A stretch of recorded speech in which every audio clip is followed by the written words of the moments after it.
So, have you noticed lately, it feels like everywhere you look online, someone's talking about moving abroad. Oh, definitely. Especially, it seems, folks in the U.S. Yeah, articles, blogs, forums. It's all about, packing up, heading to a different continent, dealing with the new currency, the whole big move idea. It really is. It's kind of fascinating how much traction that idea has gained, that whole pull towards something completely new. Right, a different backdrop for your life. Especially maybe if things feel a bit, I don't know, stuck. Exactly. Oh, Or just predictable. well, that's what we're kind of digging into for you today. We found this guide. It's pretty quirky, definitely not super scientific, but it asks some really good questions. Okay. Questions that might help you figure out if that daydream of living somewhere else is actually, the right move for you. Sounds good. Let's see if it helps unpack things. All right. So the guide starts with these if you answer yes scenarios, trying to paint a picture of someone who might actually thrive, living internationally. Okay, like what? Well, the first one that kind of jumped out at me was, do you enjoy guessing what you're buying in a grocery store because you can't read the labels? Huh. International mystery shopping. Exactly. Apparently a yes means you're ready for that. You know, what's interesting there, beyond just the humor, is it suggests a certain comfort with ambiguity. Yeah. Like, if you can find that fun, you're probably pretty adaptable, curious, resilient maybe. Right. It's not just tolerating the unknown, it's finding a bit of adventure in it. Which leads to the next one. Are you willing to be constantly slightly confused and occasionally very lost? Oh boy. That sounds familiar for anyone who's moved abroad. Totally. And the guide says a yes here means you'll either figure it out eventually or, and I love this, you might get adopted by a local grandma who looks after you. That really hits on that initial disorientation, doesn't it? That feeling is almost guaranteed. Mm-hmm. And seeing it as part of the journey, being open to, unexpected help like that, that's key. It's like the first step in handling culture shock. Which is a real thing. Oh, absolutely. Then there's the identity question. Do you want to reinvent yourself as that quirky expat who always wears scarves and has strong opinions on olives? Huh. Okay, so this is about the psychology of it. Yeah, a yes apparently means you're ready for that starring role in your new life. Well, it makes sense. For some people, moving is a chance to, shed old skins. Yeah. Old expectations. Yeah, leave the old labels behind. Exactly. That quirky expat thing. It sounds funny, but it represents a kind of freedom, maybe. A fresh start. Okay, next, yes. Can you laugh at yourself when you accidentally say something slightly offensive while just trying to order coffee? Oh, crucial.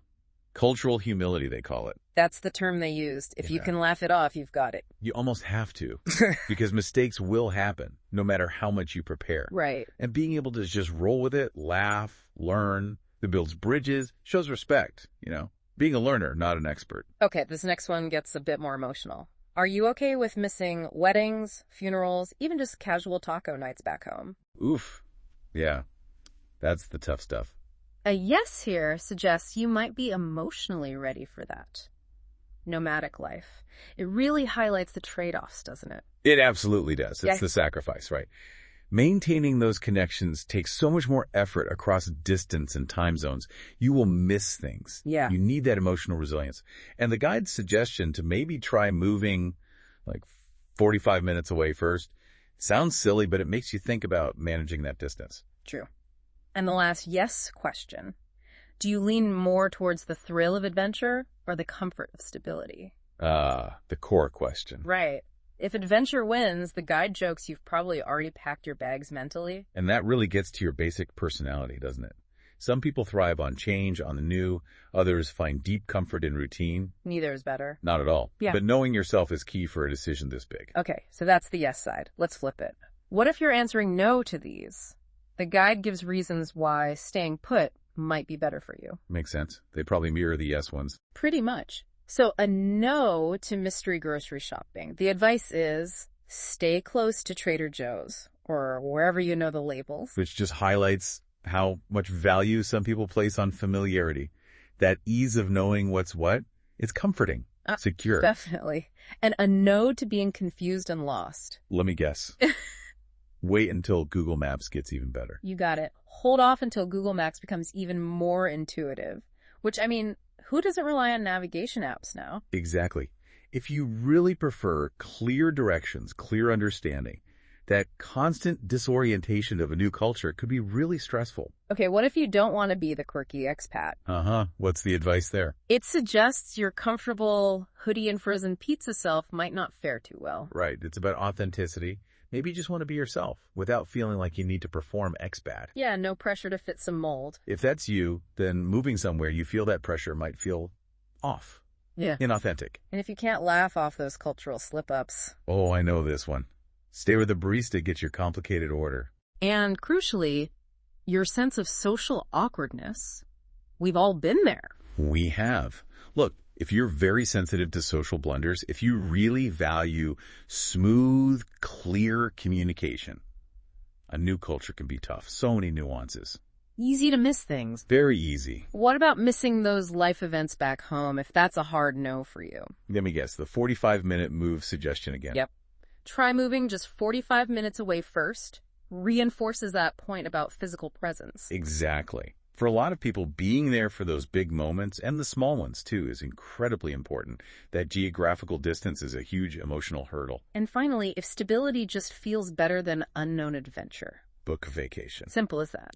Maybe just book a really nice vacation instead. It's a fair point. Sometimes you just need a change of scene, not a whole life upheaval. Okay, so we've got the yes and no mindset questions. The guide also lays out some general pros and cons of actually doing it. Let's start with the pros. Right. First pro. The social cachet of dropping, oh, when I lived abroad, into conversations. Yeah. Yes. There's a certain perceived worldliness or adventurousness that comes with that. We talked about that social capital. Definitely. Yeah. Another pro. Yeah. Escaping old reputations or, terrible childhood nicknames. Goodbye, Stinky Steve. Exactly. It's funny, but true. New place, clean slate, no baggage from the past. People see you for who you are now. Then there's the slightly cheeky pro. The convenient excuse of cultural differences. Oh, that one. Running late. Cultural differences. Forgot something. Must be those cultural differences. It's kind of a catch-all, isn't it? Sometimes genuinely true, sometimes maybe a little convenient, but it reflects real communication hiccups that happen. In the last pro they list, even boring daily tasks like opening a bank account or finding the right flower become mini adventures, unexpected challenges. Yeah, like little puzzles to solve. Is there an upside to that? For some people, yes. It can make you feel resourceful and maybe appreciate the things that were easy back home. Okay. Now the cons. Brace yourself. First one, time zones. The guide just says they ruin everything. A bit dramatic, but Yeah. Coordinating calls with family, friends, work, it can be a real pain. Seriously. Disrupts sleep, makes you feel disconnected. It's a genuine practical and emotional hurdle. Next con, bureaucracy. The universal language of frustration. Apparently. But it feels even worse when the forms are in a language you don't understand. Oh, for sure. Navigating unfamiliar systems, government stuff, paperwork in another language. It can be incredibly time-consuming and maddening. The guide also warns about sometimes crying in public over something as seemingly insignificant as buying the wrong kind of laundry detergent. Wow, that's specific but relatable, actually. What? Really? Yeah, because all those little daily frustrations can just build up. Yeah. And when everything feels new and maybe overwhelming, one tiny thing going wrong can feel huge. Yeah. Leads to those unexpected meltdowns. Right. That emotional vulnerability. And the final con listed, suddenly it feels like everyone back home is getting married, having babies, doing big things, and you're not there. Yeah. FOMO, fear of missing out on a global scale. The guide just calls it rude, with a hint of sadness. It really drives home that emotional cost of distance again. Yeah. Feeling left out of the lives you care about, that's a big trade-off. Okay, so let's say someone's heard all this, the pros, the cons, the mindset stuff, and they're still thinking about it. The guide has a few practical tips. Good. What are they? First, pack light. Seriously light. Leave the novelty cheese grater collection behind. Excellent advice. Less is more when you're moving countries. Forces you to prioritize what's essential. Tip 2. Learn some basic phrases, like really basic. Is this food and where is the bathroom? Crucial. Absolutely essential. Even just a few words make a huge difference. Shows effort, helps you navigate those first interactions. Definitely. Tip 3. Do some research on the practical stuff. Is your potential new home prone to floods? Landslides? Random power outages? Yes. Know the local realities. Yeah. Environmental stuff, infrastructure issues, basic safety and preparedness. Saves headaches later. And the last practical tip. Make peace with the distinct possibility that you will never fully grasp the intricacies of the local trash and recycling collection schedule. Huh. So true. Some things just remain a mystery. And that's okay. You adapt. Now, here's something interesting the guide brought up, based on a reader comment. The idea of being a part-time expat. Oh. How does that work? Like spending maybe 3 to 6 months a year abroad. Could be the same place each year for familiarity or different places. Ah, like the snowbird thing. Canadians heading south for the winter. Exactly. The author drew that same parallel. That's actually a really compelling middle ground, isn't it? You get the immersion, the experience, but you still have your home base. Less commitment than a permanent move? Yeah, it could work for some people. Which brings us back to the why. What's really driving this desire to move? Is it money? Or something else? The guide seemed pretty clear on that. Yeah, it said, it is not about money, but desire. And I think that's generally true. I mean, finances matter, obviously, for the practicalities. But the motivation, that usually comes from a deeper place. A yearning for change, growth, a different experience. It's not just about having more cash. Right. It's a personal pull towards something different. The author even mentioned her own situation briefly living in Montreal, but traveling a lot. She acknowledged it's a privilege, but also a choice, prioritizing experiences over, say, material stuff. And that personal touch makes it relatable. It shows there isn't just one way to do this. And it reinforces that idea. It's often about desire, about what you value. So it all kind of boils down to this one final, ultimate question the guide poses. Ready? Lay it on me.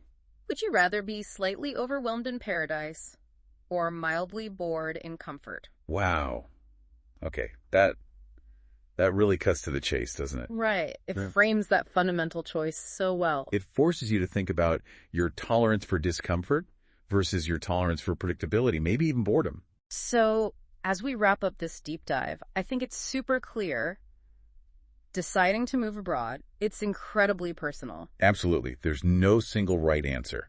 What feels like a dream to one person might be a nightmare for someone else. This quirky guide, it's really just a starting point, isn't it, for you, the listener, to do some honest self-reflection. Exactly. Thinking about your personality, what you prioritize, how comfortable you really are with change, and, well, confusion sometimes. And like the guide implies, being an expat isn't always glamorous. It might not even be desirable for everyone. Definitely not. It takes real adaptability, resilience, a willingness to embrace feeling out of your depth sometimes. It's not a light decision. Not at all. So we'll leave you with that thought. Think about your answers to those questions, even the silly ones. Where is your personal balance point between adventure and comfort? Consider this just the beginning of thinking it through. What's really behind that urge, if you have it, to look elsewhere? What are you truly seeking?